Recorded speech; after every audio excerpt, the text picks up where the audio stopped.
everybody, it's MC from Not Just Scrapbooks, and I have another project to share with you. And this is a lace book I created to send to somebody, and that somebody has no idea who she is.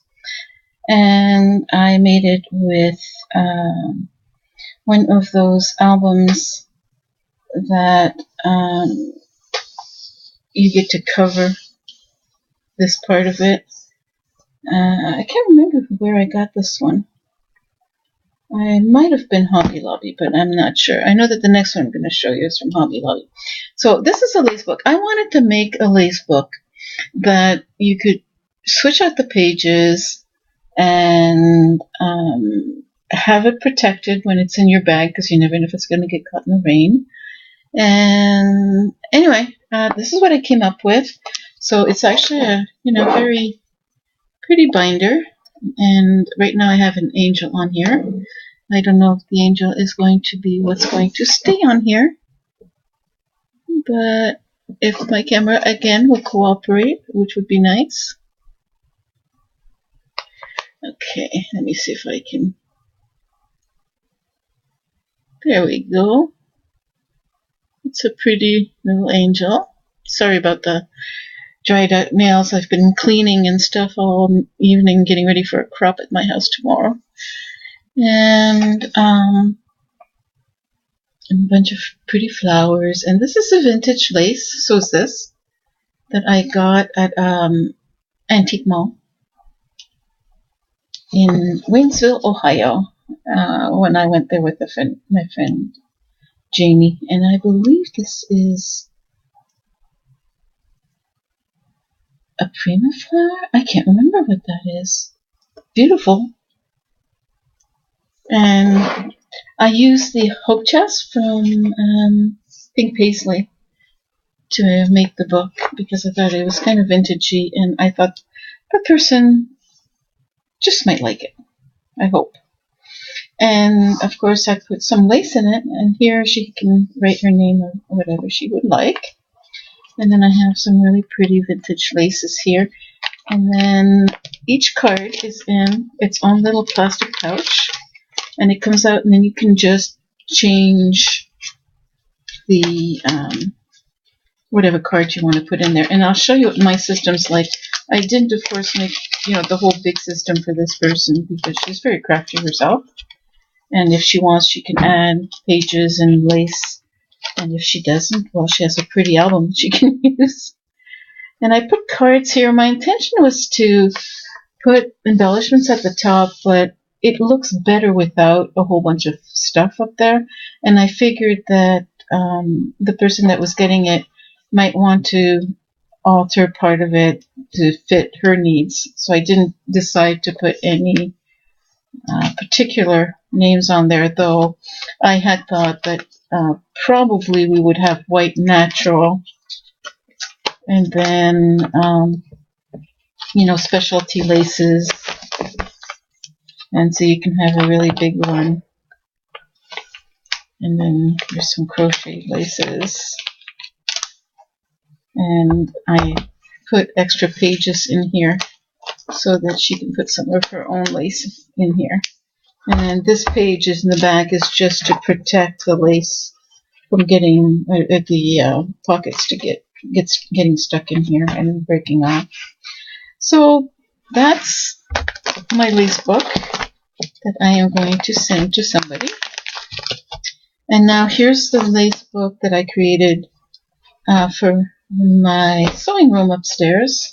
And yes, I put a sewing room in my dining room. I think I may have mentioned that on a previous video. Now, this started off as a brown jute album, and I'm not a huge fan of brown jute, but I am a fan of the texture. And so here is what mine ended up looking like. And so I put a coat of gesso on it, and then I put a couple of coats of paint. And I sprayed a little bit of white so that we get the hint of clouds. And these are, this is modeling paste, and the stencils are from Crafters store. I put a piece of lace here and some Prima vine, and I think this is a Prima butterfly, but it could be Recollections. Sometimes it's hard to tell between those two. And then it just goes around, and I did that all the way around. And I had some girls' papery from a couple of years back that I really, really love. And so in mine, that's what I used because I had quite a bit of it left from in the good old days. And I did cover the inside as I did in the other album. I did cover the inside here so that the paper would match. And then I have the dividers again. And then I put some pretty lace in mine too. Some of it I got from the jewel box, and some of it I got from this store in Cincinnati that has a lot of really pretty laces. They do, and I don't remember the name of the store. I was just hunting around as I do sometimes. This is all Prima lace. I'm sure some of you will recognize it. And then I have a page of black lace and a page of pink lace. And then at some point I will post this on my blog. I just don't have time right now. And when I do, I will give you the dimensions of all these files. Now, what's really cool is that I can take these out, and then I have a couple of boxes. Yes, I know. I'm pretty bad with lace too. But these are the card boxes that you can buy at Joann's. It's an iris card box. And it fits the cards that I made absolutely perfectly, as you can see. What's really cool is that you can, from the side, see what lace is in the box. And it's all nice and tidy. And you really could even take this to a crop if you wanted to. And because I do videos, a lot of my lace has tags in it saying where I got it when I remember, when I know. So, for example, this came from the Paper Bag Lady via order I made from Butterbee Scraps on YouTube. And these are all my white laces. And then it goes on to the naturals in the back, and some are vintage. And some are just from Hobby Lobby, but they were really pretty. So you can tell this one's from Hobby Lobby. And then this one here is also from Hobby Lobby. And what I did is I just tied these little tags to the last bit of the lace, and so I can always tell where I got the lace. And it fits really nicely back in here. I don't know if I can find some that I got from somewhere else. This came from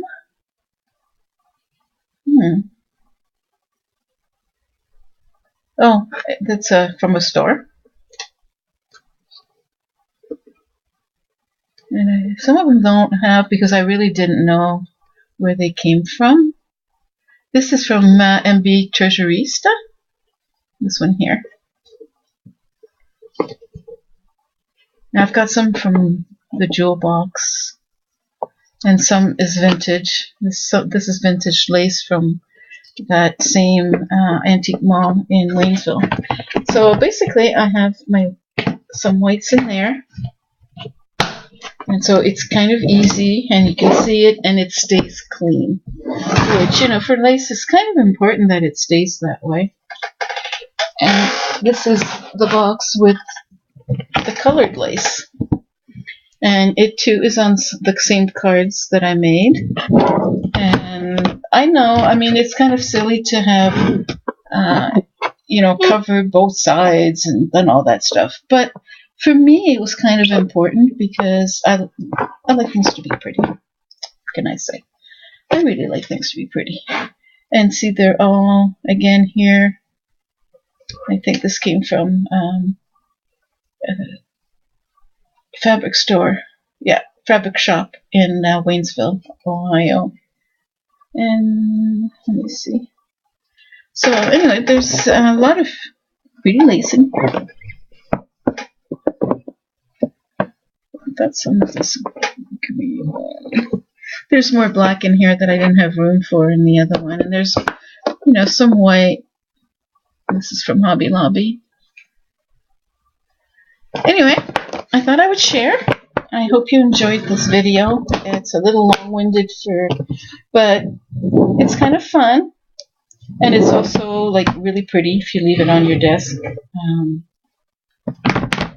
And the album is, well, I like my album. So anyway, thank you very much for watching. And I hope this will help somebody figure out how to store their laces. Have a nice